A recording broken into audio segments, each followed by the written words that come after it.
खुलुमबाय बियो बडलेण्ड इंखं टेलिभिजन दिनैनि रादाबखौ फरायदों आं बिबारि बसुमतारिया दिनैनि गाहाय रादाबाव दं बाक्सा जिल्लाया कोविडनि रेड जोन महरै सिनायथि जाबाय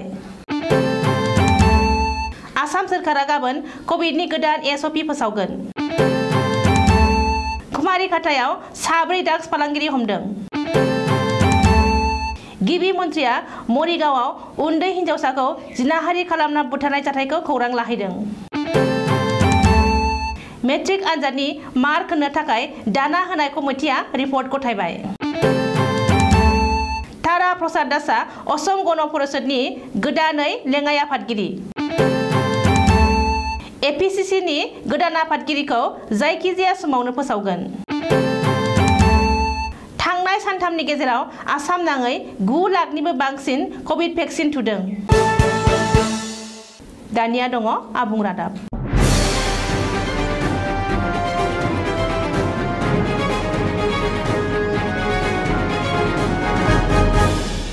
बिटिआरनि बेन्दोंआव थानाय बाक्सा जिल्लाया गिख्रंथाव करोना भाइरास एबा कोविडनि रेड जोनाव दं रायजोनाङै करोना भाइरासनि गाग्लोबनाया रुइलांनो हमनाय समावनो बाक्सा जिल्लायाव दासिमबो कोविडनि गाग्लोबनाया खमायाखै थांनाय 7 साननि गेजेराव कोविडनि गाग्लोबनायखौ नायनानै बाक्सा जिल्लाखौ रेड जोन महरै सिनायथिदों बाक्सा जिल्लाजों लोगोसे रायजोनि मोन 15 जिल्लाफोरखौ कोविडनि रेड जोनाव दोननाय जादों मानोना गासै मोन 15 जिल्लानि 220 ओनसोलफोराव कोविडनि हटस्पट महरै सिनायथिनाय उनावनो सावस्रि बिफाना बै मोन 15 जिल्लाखौ कोविडनि रेड जोनाव लाखिनाय जादों मिथिनो हानाय बादिब्ला बाक्सा जिल्लानि तामुलपुर कुमारिघाटा नाग्रिजुलि आरो नावकाटा ओनसोलफोरखौ कोविडनि हटस्पट महरै सिनायथिनो हानाय जादों मख'नो गोनांदि बाक्सा जिल्लाजों लोगोसे कोविडनि रेड जोन महरै सिनायथि जानाय जिल्लाफोरा जादों मरिगाव गलाघाट सनितपुर बिश्वनाथ लखिमपुर जरहाट तिनिसुकिया गवालपारा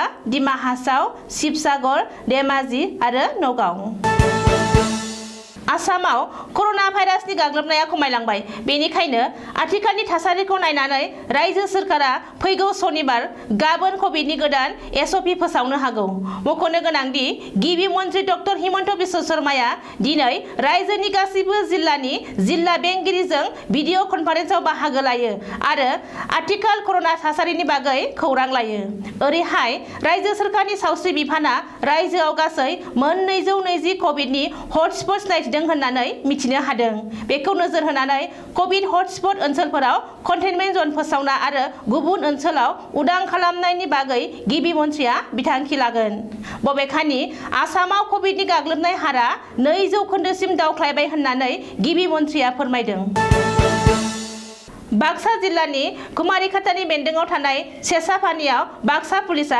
4 ड्राग्स फालांगिरि हमनो हादों मोनसे स्रोत सुलुंनि सायाव अपारेशन खालामना 4 ड्राग्स फालांगिरिफोरखौ हमनो हायो कुमारिघाटा सेसापानियाव हमजानाय ड्राग्स फालांगिरिफोरखौ मनज प्रतिम सैतेन्द्र मोहम्मद आलाउद्दिन रहमान थुलुंगा बसुमतारी आरो सन्जय बसुमतारी होननानै सिनायथि होदों बबेखानि थुलुंगा बसुमतारीया बिजेपि दैदेनगिरि एबा थांनाय विधानसभा बिसायख'थियाव तामुलपुर बियाबनिफ्राय बिपिएफ दिल्लीनि टिकेटजों बिसायख'थियाव बाहागो लानो हानायनि उनावबो बिसायख'थिनि सिगां आखाइ दैखांना बिजेपि दोलोआव हाबफैनाय रंजाखुंगुर बसुमतारी फिसाज्ला होननानै सिनायथिनो हादों रिपर्ट बादिब्ला ड्राग्स फालांगिरिफोरजों लोगोसे गोबांथार बिबांनि हिर'इन आबुं ड्राग्स थानाय प्लास्टिक कन्टेनार माखासे मानि मबाइल फन गंसे कार आरो गंथाम बाइकखौ पुलिस बिफाना बोखांनो हायो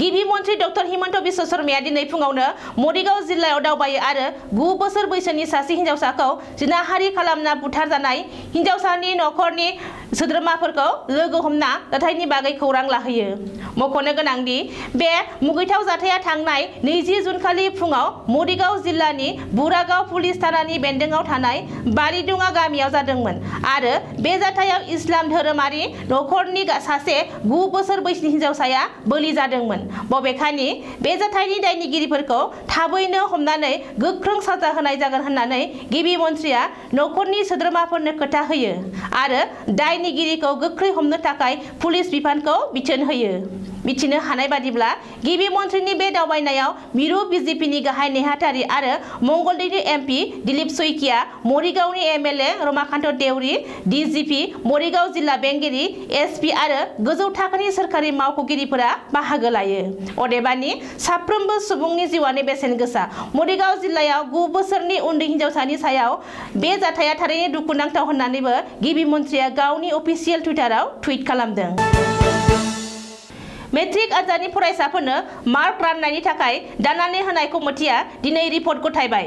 जनता भवनाव सोलोंथाइ मन्थ्रि डक्टर रनज पेगुनि आखायाव गथायदों कमिटिया गावनि रिपर्टखौ। मख'नो गोनांदि रायजोनाङै कर'ना भाइरासनि गिख्रंथाव थासारिनि थाखाय 2021 मायथाइनि मेट्रिक आरो एचएस जोबथा आनजादखौ केन्सेल खालामनो गोनां जादों। नाथाय आनजाद केन्सेल जादोंब्लाबो फरायसाफोरनो सिगां बोसोरनि बादिनो मार्क होना रिजाल्ट फोसावनाय जागोन होननानै सोलोंथाइ बिफाना रोखायै फोसावदों। मेट्रिक आरो एचएस जोबथा आनजादनि फरायसाफोरनो माबोरै मार्क होनाय जागोन बेनि थाखाय थि खालामनो थाखाय रायजो सोरखारनि सोलोंथाइ बिफाना मेट्रिक आरो एचएस जोबथा आनजादनि थाखाय मोननै आलादा आलादा कमिटि दानानै होनायबो जादों। बबेखानि दानानै होजानाय कमिटिया गथायनाय मेट्रिकनि रिपर्टखौ गिबि मन्थ्रिनो दैथायहरनाय जागोन होननानै सुलुङाव फोरमायदों सोलोंथाइ मन्थ्रि डक्टर रनज पेगुआ।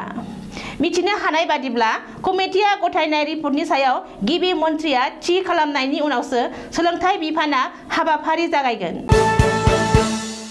जथायारि आसाम सोरखारनि बाहागोआरि ओनसोलारि राजखान्थि हान्जा असम गण परिषदनि मिरु आफादनि बिबान होबाय बारग' एमएलए धारा प्रसाद दासनो।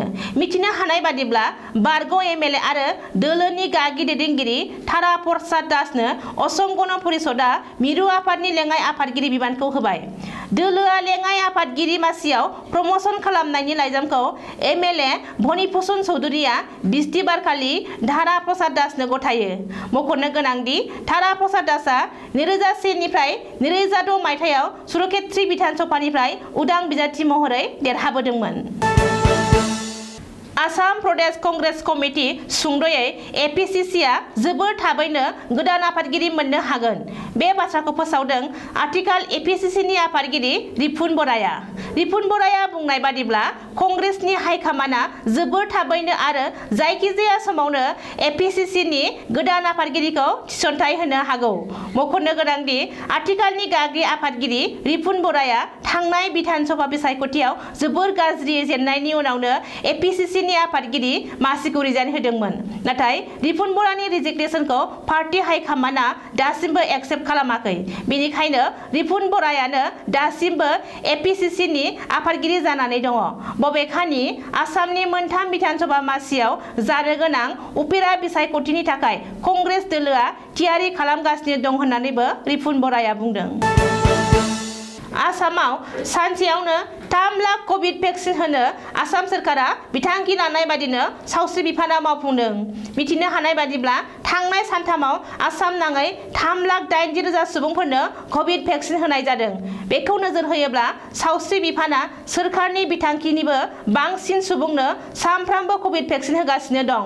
बेजों लोगोसेनो फैगौ 15 आगस्तनि सिगां आसामाव साफ्रोमबो सुबुंनो कभिड भेक्सिन होनाय आसाम सोरखारनि बिथांखिया जाफुंनायनि लामायाव थांगासिनो।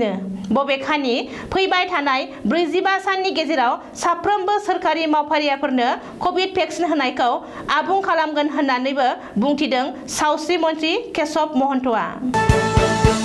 दिनैनि रादाबा एसेनोसै। गोजोन्थों।